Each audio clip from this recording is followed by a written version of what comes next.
what we call Stillpoint response. Noticing when your body shifts from here. Stillpoint is on one level something we do. We drop into Stillpoint, drop in. On another level, the more we start to navigate into the quantum field, for me, Stillpoint is something that my body, it's a response. Kind of like when you go next to the ocean and there's a breeze and there's a little spray. It's like your body, there's a response. The response is you kind of, or you drink a lot of water and your body says, that's nourishing. That feels good, nourished. When I get near neutrality, there's a tactile response to what happens. I take a sigh, I take a breath, I land in here, I start to smile a little bit. Those are key qualities that are induced by neutrality.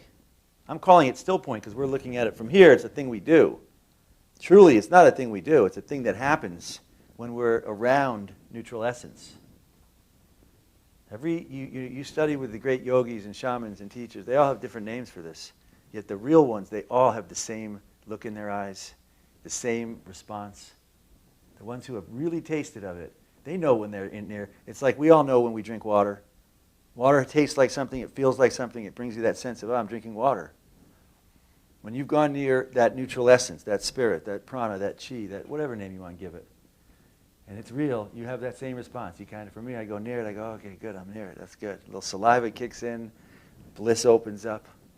It's a font that opens us to the ocean. All my decisions are made not whether I like something or don't like something or there's this. The decision is made entirely by the effect. Entirely by the effect.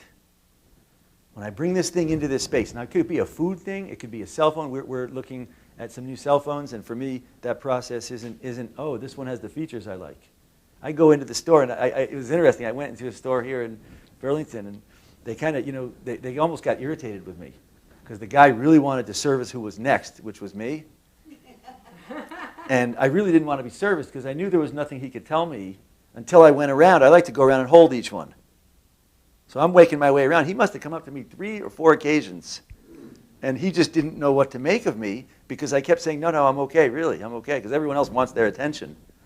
And I said, no, I'm okay. Finally, I said, look, I will get you when I'm ready. Because I was having trouble tuning in. So I just went around. It didn't take me but 2 minutes on each phone. I went to each one. I held it. I'm not looking at features. I'm looking at the frequency it puts out. Each phone uses a different hertz. They have some of them switched. They're going back switching. Some of them use different processing technology. Some of them are using stuff from NASA, some pretty far out stuff in a good way and in a strong way.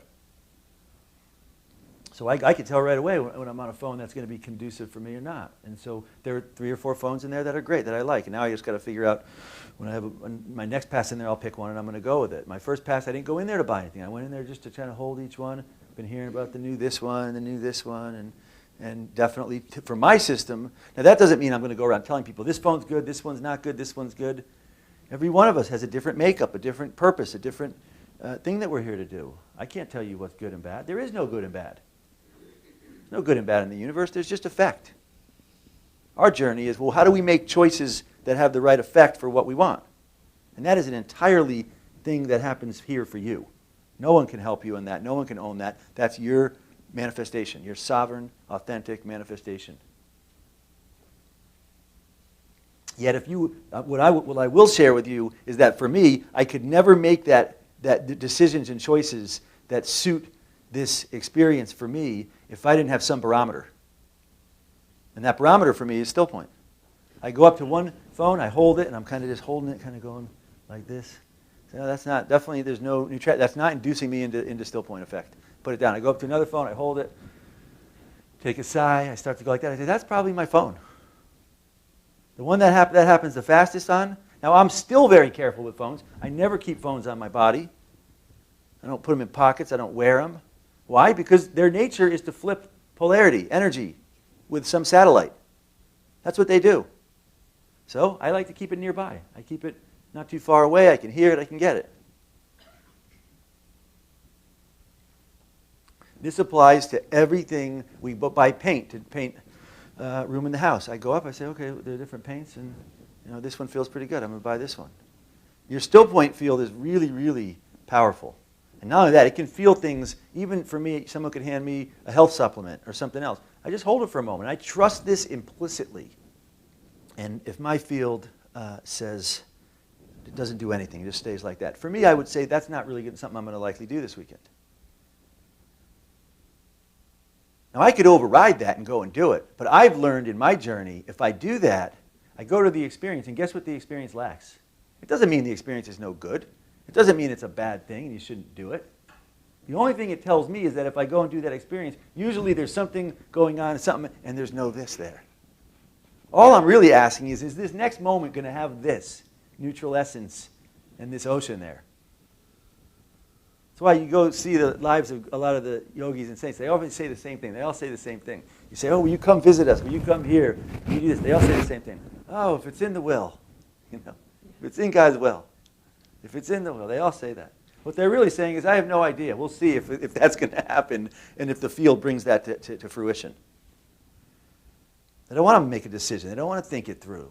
So they just say, okay, we'll see. And they wait for the things that go, they open. And that's the cue that this is the path. It just opened. In my life, I seldom pull back and actually say, well, should we do this weekend? Let's consider it. For me, I've done it so much, it happens on the fly. It's like the little baby goes up to something really hot and they go near it. It's too hot. Now, as they're older, they think, geez, that hot? Do I touch it? No, they've learned, geez, that's hot? Okay, we adjust here. In my world, I am moving around. My field is moving around. I get near something that's a little bit kind of tight. My field kind of gets a little tight. And I just say, oh, that's not the right phone for me. We're going to go over here.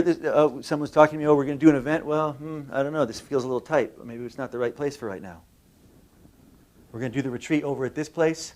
I'm considering it. We're going, and the field is going. I'm constantly acutely attuned to what's happening with my field. That's my only directive here. My only directive, all the other stuff going on is secondary. The only primary thing for me is this field constantly. I mean, this is when yogis talk about discipline. Discipline can be an outer discipline, or it can be something that, to me, I am very disciplined to constantly be checking in and doing what I can to make sure this quantum field is nice, open, to support my expression, my journey here.